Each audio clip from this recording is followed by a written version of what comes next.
saudara-saudari sekalian, sekali lagi kita berjumpa di sini. Apa khabar? Saya berdoa semoga Tuhan memberkati dan melindungi kamu semua. Mari kita sama-sama berdoa. Tuhan Bapa yang di syurga, kami bersyukur kerana Kaulah Tuhan yang bermahakuasa. Dan hanya Kaulah Tuhan yang berkuasa mutlak dalam keadaan sekarang ini. Kami bersyukur kerana Tuhan adalah Tuhan yang penuh dengan belas kasihan dan juga penuh dengan kasih sayang. Dan Kaulah selalu mengambil berat tentang keadaan kami. Walaupun kes-kes pandemik COVID-19 semakin meningkat sekarang, dan walaupun keadaan politik dan ekonomi di negara ini masih tidak stabil, tetapi kami percaya bahawa Kaulah perlindungan dan perisai kami. Kaulah Tuhan yang berjanji akan berserta dengan kami dan tidak sekali-kali akan mengecewakan atau meninggalkan kami. Pada hari ini, apabila kami sama-sama menyembah Tuhan dan akan mendengar firman Tuhan, biarlah firman Tuhan menyentuh hati kami dan mengubah kami supaya kami sudi menyelaraskan fikiran kami, hati kami, kelakuan kami dan kehidupan kami mengikut ajaran Tuhan. Dalam nama Yesus kami berdoa. Amin. Mari kita sama-sama membaca satu ayat Alkitab. 2 Tawarik bab 16 ayat 9. Tuhan sentiasa mengawasi seluruh bumi ini dan memberikan kekuatan kepada mereka yang setia kepadanya.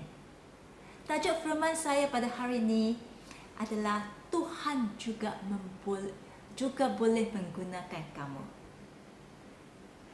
Apabila kita membaca Alkitab, kita nampak Tuhan selalu mengawasi dan mencari orang yang dapat digunakan olehnya. Orang-orang ini seperti Abraham, Musa, Samuel, Daud, Nehemia, Paulus, Petrus dan ramai lagi.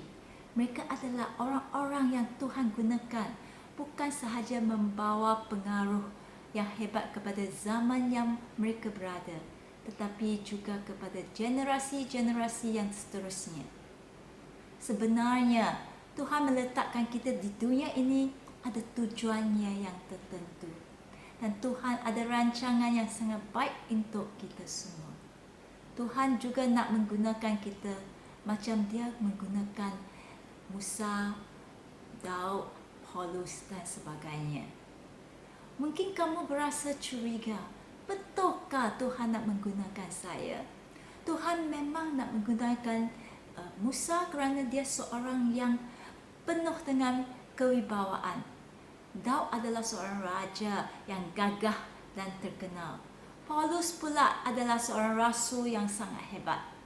Pastilah Tuhan akan menggunakan mereka. Siapakah saya? Saya hanya seorang yang biasa sahaja. Saya tidak berpelajaran tinggi. Saya tak ada banyak pengetahuan. Saya tidak pandai apa-apa pun. Lagipun saya ada banyak kekurangan dan masalah. Kita selalu berasa Tuhan tidak akan menggunakan kita. Adakah memang macam ini? Saya pernah tengok satu senarai macam ini. Senarai itu bertajuk, adakah kamu rasa Tuhan tidak dapat menggunakan kamu? Di dalam senarai ini terdapat ramai watak-watak dalam Alkitab. Saya hanya senaraikan sebahagian sahaja.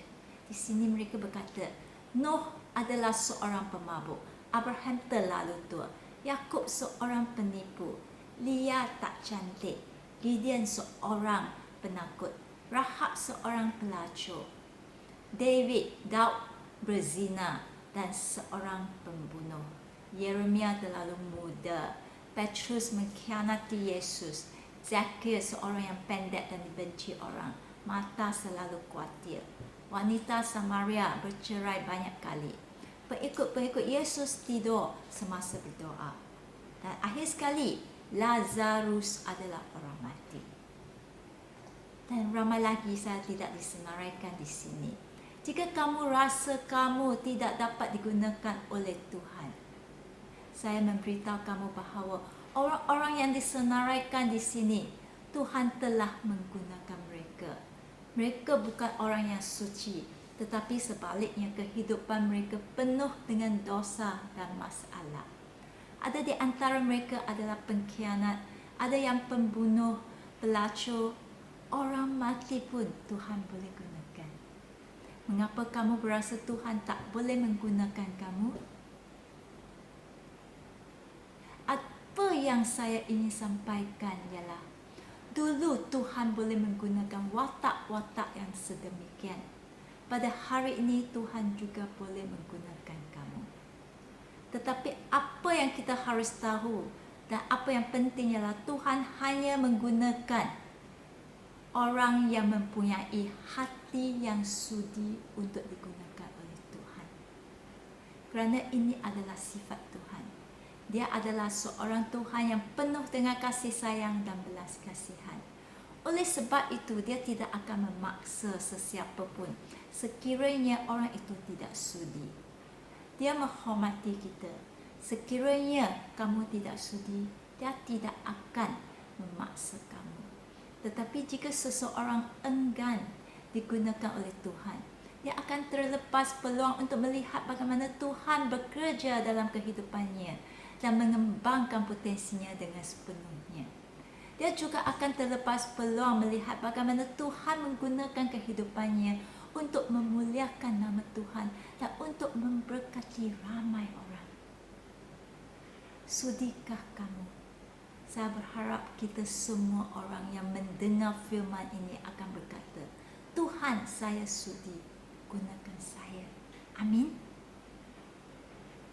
Apabila kita bercakap saya sudi, ini berarti apa? Di sini ada dua maksud yang penting. Yang pertama, saya sudi berarti saya sudi belajar, mempercayai dan mentaati firman Tuhan. Firman Tuhan adalah asas dan panduan kehidupan kita. Apabila kita berkata kita sudi digunakan oleh Tuhan, kita haruslah percaya dan mematuhi apa yang diberitahukan oleh Tuhan di dalam Alkitab. Kita tidak boleh berkata saya sudi, tetapi masih bercakap bohong, masih benci orang, masih selalu minum arak sampai mabuk, masih nak ada isteri kedua, ketiga, keempat. Saya sudi bererti saya sudi mentaati dan melakukan firman Tuhan.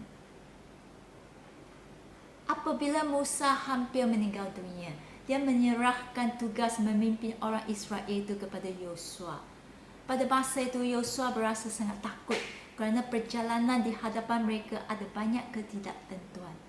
Pemimpin mereka yang hebat Musa tidak akan lagi bersama mereka. Lagipun, Yosua perlu memimpin orang-orang Israel untuk menghadapi cabaran yang baru, iaitu berperang untuk mendapatkan tanah Kanaan sebagai milik mereka.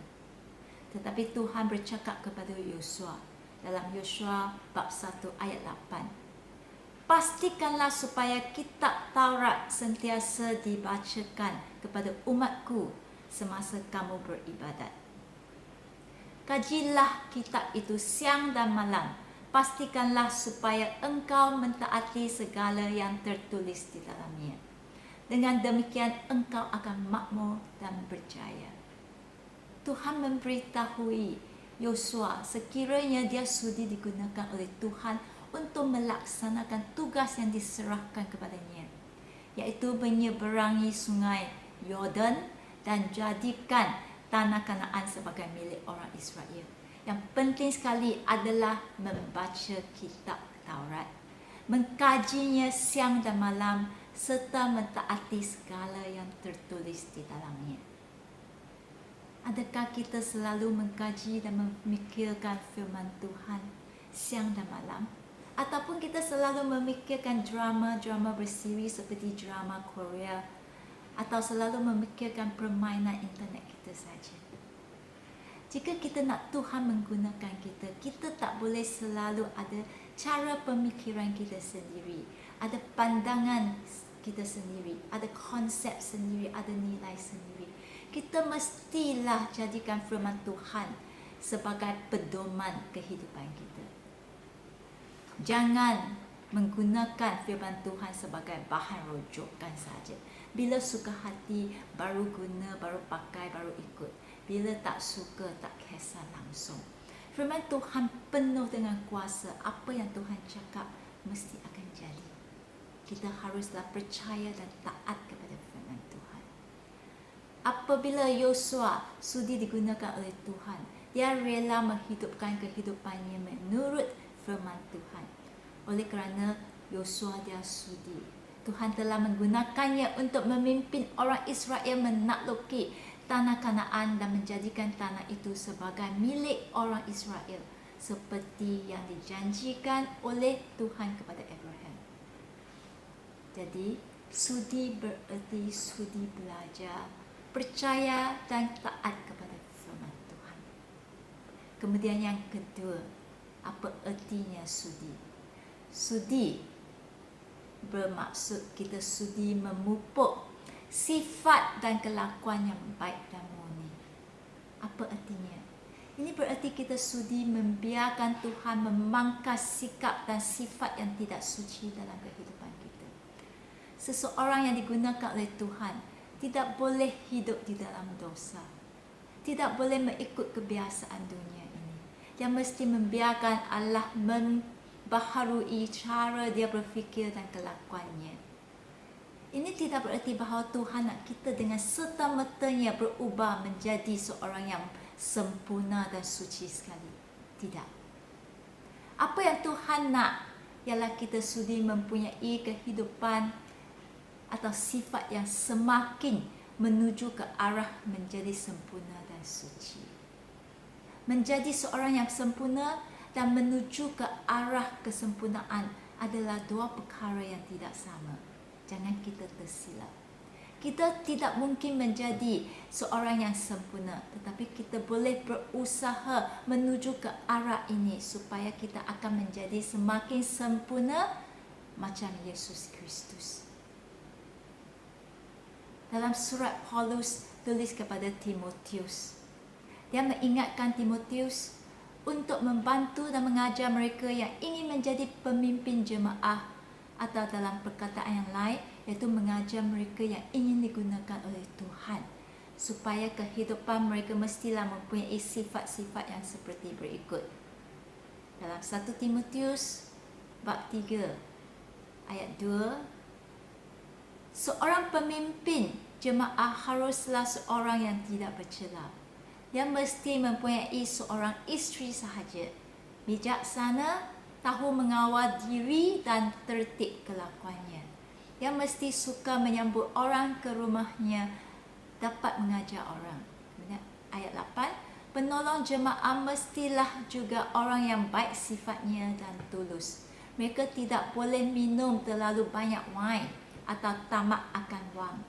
Dengan hati nurani yang murni, mereka mesti berpegang kepada ajaran iman Kristian yang sudah dinyatakan oleh Allah. Jadi, jika kita ingin digunakan oleh Tuhan, kehidupan kita mestilah seperti yang diajar oleh Paulus dalam 1 Timotius itu. Kita harusnya lah mempunyai sifat yang baik dan murni.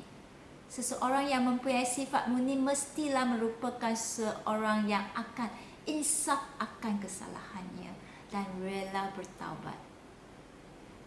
Seperti senarai ini, watak-watak di Alkitab itu yang tadi kita tengok. Ramai di antara mereka pada awalnya bukan seorang yang mempunyai sifat yang murni. Mereka banyak melakukan kesalahan.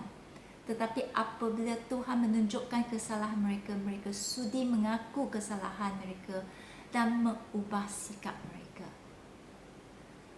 Raja Saul pada mulanya sudi membiarkan Tuhan menggunakannya. Tetapi apabila dia berbuat salah dan bila Tuhan menunjukkan kesalahannya, dia pula menggunakan banyak alasan untuk menutup kesalahannya. Tetapi Raja Daud bukan macam ini. Dia melakukan kesalahan juga, tetapi apabila Tuhan menunjukkan kesalahannya, dia pun mengaku dengan serta-merta, bertaubat dan mengubah kelakuannya. Nampakkah perbezaan kedua-dua orang? Di dunia ini tidak ada orang yang sempurna. Semua orang berbuat salah. Seseorang yang ingin digunakan oleh Tuhan mestilah sudi mengaku kesalahannya, bertaubat dan mengubah sikap dan kelakuannya. Sekiranya kita selalu sudi bertaubat daripada dosa kita, maka kita akan mempunyai sifat yang semakin suci dan menyenangkan hati Tuhan. Tuhan pasti akan menggunakan kita. Tetapi mempunyai hati yang sudi saja masih tidak cukup. Kita haruslah tetap sudi, tak kisah apa jua keadaan. Jika kita berbuat demikian, Tuhan pasti akan menggunakan kita untuk memuliakan nama-Nya. Ramai orang pada mulanya betul-betul sudi, tetapi dalam proses mentaati Tuhan, mereka menghadapi banyak halangan atau masalah. Mereka tidak dapat mengerti banyak perkara yang berlaku. Pada akhirnya mereka tidak lagi sudi. Selepas Paulus dia bertaubat dan menjadi seorang Kristian, dia pun menjadi pengikut Yesus dan sudi digunakan oleh Tuhan untuk berkongsi berita baik Yesus kepada orang Yahudi dan juga orang-orang bukan Yahudi. Pada permulaannya, Paulus mempunyai pengalaman yang bagus masa berkongsi berita baik Yesus. Gereja-gereja didirikan, ada banyak mukjizat berlaku. Tetapi tidak lama kemudian, Paulus ditangkap, dipukul dan dipenjarakan. Jika kita adalah Paulus, mungkin kita akan bertanya kepada Tuhan, Tuhan, apa artinya? Bukankah kamu nak menggunakan saya? Mengapa saya pula dipenjarakan? Mengapa seluruh badan saya penuh dengan parut yang dikena pukul? Apakah salahnya saya? Bukankah saya sudi? Mengapa pula saya berada dalam keadaan macam ini? Saya tak membuat apa-apa kesalahan.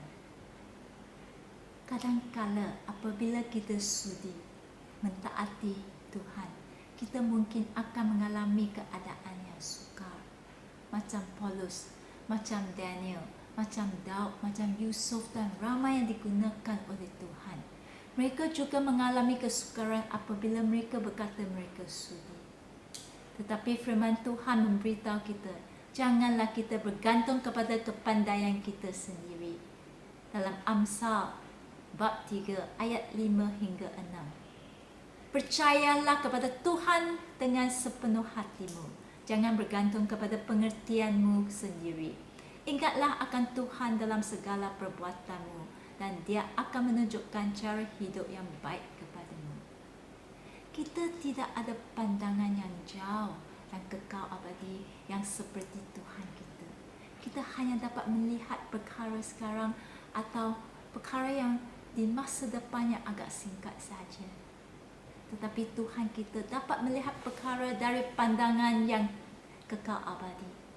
Jika Paulus tidak lagi sudi apabila dia menghadapi kesukaran, hari ini kita tidak akan dapat membaca cerita Paulus di buku Kisah Rasul-Rasul. Tahukah, oleh kerana Paulus dia sudi dan tetap bersudi, Tuhan dapat menggunakannya untuk menyebar berita baik Yesus kepada ramai orang bukan Yahudi, seperti kamu dan saya. Oleh kerana Paulus sudi dan tetap bersudi, berita baik Yesus dapat disebarkan di negara-negara di luar Israel. Tahukah, hampir separuh daripada buku-buku dalam Perjanjian Baru adalah ditulis oleh Paulus. Paulus telah mempengaruhi berjuta-juta orang, bukan sahaja mereka yang berada di zaman Paulus, tetapi juga generasi-generasi sampai ke hari ini. Ajaran Paulus masih mempengaruhi kamu, masih mempengaruhi saya. Paulus menjadi seorang rasul yang hebat dan telah banyak digunakan oleh Tuhan kerana dia sudi dan tetap bersudi. Sekali lagi saya nak imbas kembali poin-poin yang penting dalam firman hari ini. Tuhan hanya boleh menggunakan orang yang mempunyai hati yang sudi. Apabila kita sudi, dua perkara yang penting yang kita mesti ingat. Yang pertama, kita sudi bererti kita sudi belajar, mempelajari, mempercayai dan mentaati firman Tuhan. Dan yang kedua, sudi bererti sudi hormat dan takut kepada Tuhan. Kita hendaklah berusaha menuju ke arah untuk mencapai sifat yang suci dan murni. Rela mengakui kesalahan kita, bertaubat dan mengubah sikap kita. Kemudian kita haruslah tetap bersudi dan tidak putus asa dalam proses kesudian ini. Walaupun kita akan menghadapi banyak cabaran dalam kehidupan kita, kita masih percaya kepada Tuhan dengan sepenuh hati dan tetap bersudi. Jika demikian, Tuhan pasti akan terus menggunakan kita. Sekali lagi kita baca ayat tema kita pada hari ini. 2 Tawarik 16 ayat 9a. Tuhan sentiasa mengawasi seluruh bumi ini dan memberikan kekuatan kepada mereka yang setia kepadanya. Mata Tuhan kita tidak buta. Dia selalu mengawasi dan mencari di antara kita yang mempunyai hati yang bersih dan jujur, yang ingin percaya dan taat kepadanya. Tuhan ingin mencari orang yang sudi. Nuh, dia sudi. Dia menjadi saksi kepada zamannya. Dia telah membina sebuah bahtera. Abraham sudi. Dia menjadi bapa iman. Musa sudi. Dia membawa orang Israel keluar daripada negeri Mesir, di mana tempat mereka dijadikan hamba. Daud sudi. Dia bukan sahaja membunuh Goliat, tetapi juga memimpin negara Israel ke zaman yang gemilang. Nehemia sudi. Dia membina semula tembok Yerusalem. Maria sudi. Penyelamat manusia dilahirkan melaluinya. Paulus sudi. Berita baik disebar ke Eropah. Banyak gereja didirikan. Adakah kamu sudi? Sekiranya kamu sudi dan tetap sudi, Tuhan akan menggunakan kamu dan kehidupan kamu pasti akan diberkati dan juga memberkati ramai orang dan memuliakan nama Tuhan. Mari kita berdoa. Tuhan Bapa, kami tahu bahawa mata Kau selalu mengawasi dan mencari orang yang sudi digunakan oleh Kau. Tolonglah kami mempunyai hati yang sudi dan tetap sudi untuk digunakan oleh Tuhan Bapa. Dalam nama Yesus kami berdoa. Amin.